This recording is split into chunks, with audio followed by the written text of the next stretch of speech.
011064. Aku boleh tanya nggak sih, apa sih yang kalian dapat setelah mengikuti 4 hari PKKMB dari tanggal 18 Agustus 2021 sampai tanggal 21 Agustus 2021? Kalau aku sih ya ada beberapa sih yang masih aku ingat ya. Jadi pada hari pertama itu kita kedatangan tamu atau pemateri, yaitu Pak Nadiem Makarim, dengan tema yang beliau berikan, yaitu program Kampus Merdeka dan program Kementerian Kemendikbud, yang mana programnya tersebut kita bisa mendapatkan beasiswa magang, kampus mengajar, mendapat membangun desa atau KKN. Yang kedua yaitu pemateri dari Rektor Universitas Lampung, yaitu Profesor Dr. Karomani MSI.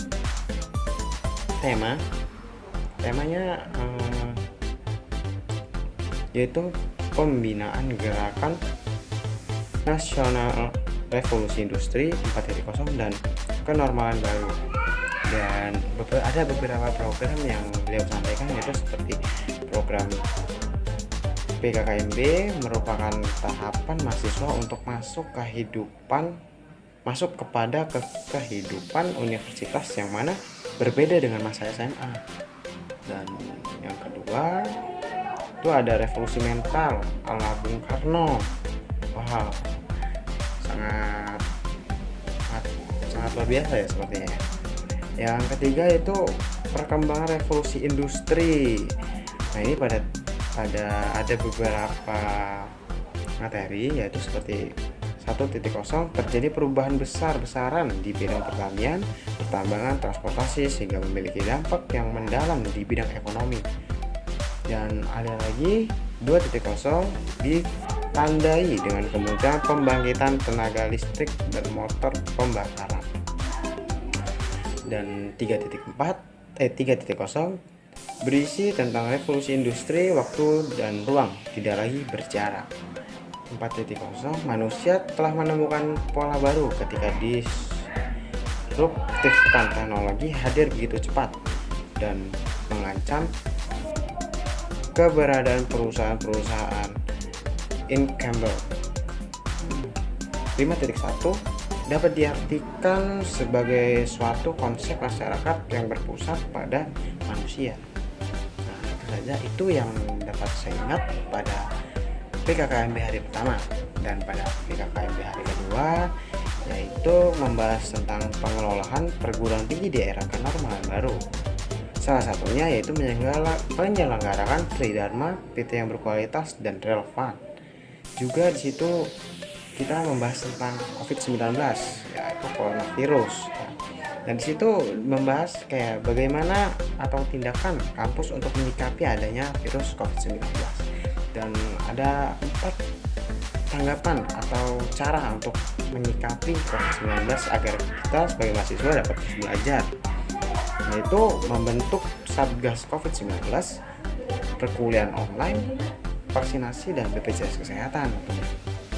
Nah, itu pada hari kedua itu di situ kita dapat berpikir bahwa tidak ada ataupun suatu halangan yang dapat memberhentikan kita untuk menggapai ilmu yang tinggi. Dan yang hari ketiga situ membahas Fakultas Hukum Unila tangguh dan tumbuh di era revolusi industri 4.0. Di situ dapat dijelaskan bahwa yang pertama ada soft skill, ada piagarisme, dan sidang, dan juga ada tingkatan yang dialami selama menjadi mahasiswa. Jadi hal apa yang perlu kita lakukan saat mahasiswa, yaitu menjadi mahasiswa jangan terlalu pasif atau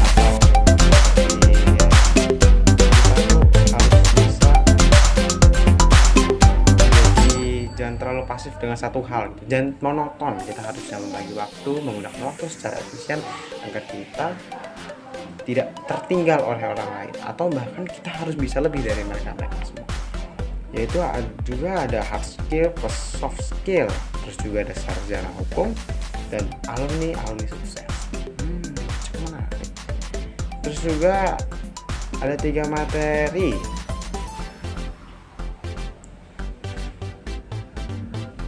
Oke, itu saja yang saya sampaikan pada hari ketiga.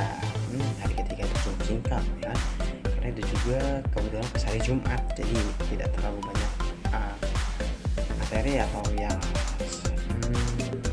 atau ilmu-ilmu yang diberikan dari narasumber itu tidak terlalu banyak karena waktu yang terbatas. Dan pada PKKMB D4, nah itu ada 3 materi di situ. Di situ mengenai lingkungan Fakultas Hukum Universitas Lampung dan juga pemaparan dari penjurusan IK, terus pengenalan BEM dan UKM. Jadi yang pertama itu mengenalkan lingkungan FA atau Fakultas Hukum Universitas Lampung. Nah, di situ kita disuruh untuk menjelaskan atau bukan menjelaskan sih, kayak lebih kita dipaksa untuk paham di mana maksudnya itu kayak posisi-posisi gedung-gedung kayak gedung hukum pidana di mana, gedung hukum internasional di mana. Jadi agar kita nanti pas setelah dapat melakukan pembelajaran atau kuliah offline, kita tidak tersesat atau tidak tahu gitu kan gedung kita kita harus datang ke gedung mana untuk belajar dan mendapat ilmu. Dan juga ada beberapa fasilitas yang kita dapatkan seperti musola, wifi, CCTV untuk keamanan, terus student life dan taman sama gazebo. Terus di situ ada pemaparan jurusan, jadi pengenalan mahasiswa baru untuk lebih tahu hukum itu ada apa saja. Jadi ada kayak hukum pidana, hukum perdata, hukum internasional, hukum administrasi negara, dan masih ada banyak. Terus pengenalan BEM dan UKM. Disitu jadi kita dikenalkan LK atau lembaga kesiswaan. Jadi kayak ada BEM, Badan Eksekutif Mahasiswa, DPM, Dewan Perwakilan Mahasiswa, Hima Perdata, Hima Pidana, Hima Han, Hima HTN, Hima HIN, dan Mahusa Percinta Alam, Mahkamah yaitu pengkaji masalah hukum, persekusi, terus ada FOSI itu bidang keislaman dan kegiatan rohaninya, terus ada PSBH peradilan temu dan artikel lain. Dan hanya itu yang bisa saya sampaikan, hanya beberapa yang masih bisa saya ingat sekarang karena cukup banyak materi yang disampaikan.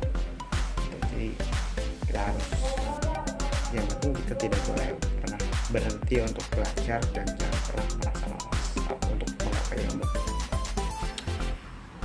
Kesan pesan saya untuk PKKMB tahun 2021, kesannya cukup luar biasa ya. Di situ saya bisa mendapatkan banyak ilmu atau pengendalian diri untuk menjadi orang atau menjadi maba yang lebih cerdas, lebih berpikir maju.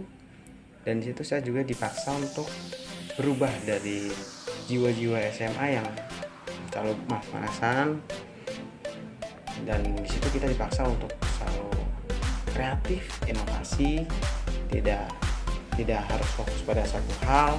Jika kita bisa melakukan 2 hal sekaligus, kenapa tidak?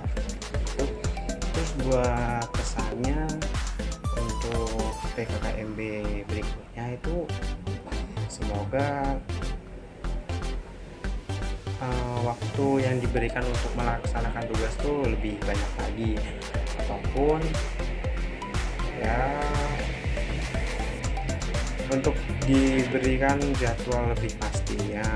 Kayak kemarin kan agak mepet pas pembagian apa namanya atribut, dan ya mohon maaf saya tidak memakai sigar, saya tidak angkat, maaf ya kakak sebelumnya. Sekian dari saya. Assalamualaikum warahmatullahi wabarakatuh.